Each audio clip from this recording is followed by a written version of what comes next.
Unleash the power of knowledge and connect with the heartbeat of the African diaspora. Download our African Diaspora News Channel app now on Google Play and Apple App Store.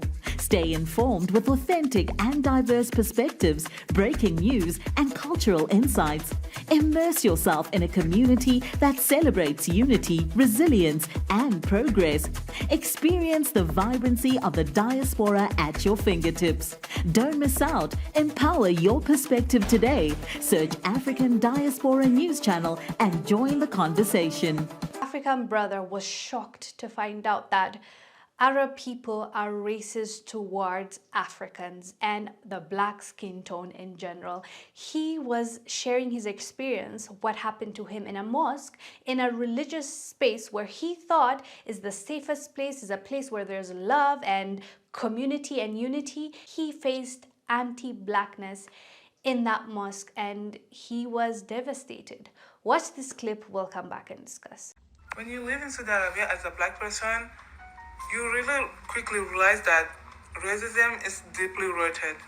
And there is a word, abda or abd, whatever, it's the same thing, but which means slave, okay? Remember. Thank you, my sister, for speaking up. Even though it breaks my heart, but what I'm about to say right now would break my heart more. Arab people are the most racist people I come across in my life. I was called abd or abid multiple times, which translates to a servant or a slave. Racism in 2025 in this century should not be overlooked. I'm a Muslim and I was discriminated against inside of a mosque. By who? By some Arab persons. I talked about it online. A lot of people were standing with me, but I got attacked by two different set of people. The first set were my fellow black Africans who were non-Muslims, who were asking, what am I doing in another person's religion? And two, the Arab people who were busy defending their own fellow Arabs. I am not saying every Arab person is racist. What I'm saying is all my encounter with racism is through an Arab person. And let me tell you one of my last experience apart from the mosque scenario. I was in the queue inside of a supermarket checking out my item. So the first person on the queue was a man and then followed by this old Arab woman and I was the third person. I can't remember the first person, but he forgot his banana. So the supermarket staff thought the banana belongs to the old Arab woman. So she collected the banana from the supermarket staff and put it on my toilet paper. Keep in mind, I was only buying toilet papers in the supermarket. She looked at the staff and looked back and said, I needed the banana the most. I was laughing. I thought she was joking. I was saying, I don't need the bananas. Please, I don't need them. She insisted that I needed the banana the most. She put it on my item. I actually thought she was paying for the bananas like she was offering. And I did not even pick offense in what she did. I walked out laughing. I refused to take the bananas. So I was telling this my friend of this weird experience, right? And he immediately interpreted it like,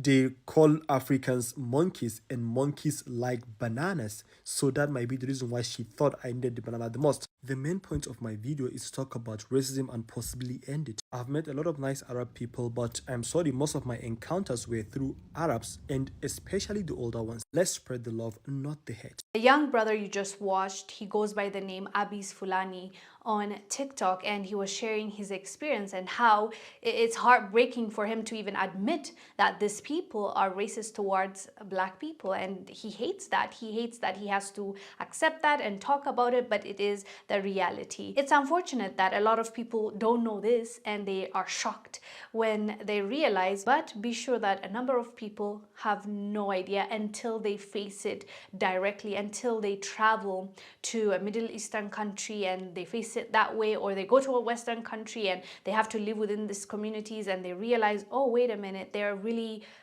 against us for some reason.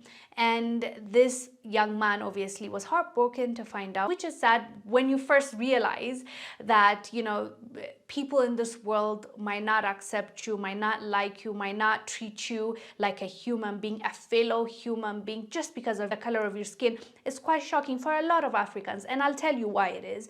For most Africans that were born and raised in Africa, we grow up in a majority black community population, and we don't interact with white people directly or with Arabs directly. So when our people travel abroad or when they're on social media and they see the comments they're getting, that's when they realize, wait a minute, I am seen like this by others and they disrespect me or they're anti-black because of who I am, and that shocks them because they've never experienced it face to face. Unlike the Africans that left the continent and have to deal with this constantly, a lot of us live with black people. Our neighbors are black, our schools are black, our, workforce almost everyone is black, so you don't get to face this on a day-to-day basis. So that's why they're shocked. I hear a lot of people wondering, how do you not know in this day and age? That is why, because they don't interact with these people, and that's why it's surprising to them, because it's such a crazy thought that someone will look down on you or mistreat you or see you as less than a human being for the color of your skin. It's an odd concept for a lot of Africans. That's exactly why. Anyways, fam, let us know down below what your thoughts are about this. I am Wongel Zelalem.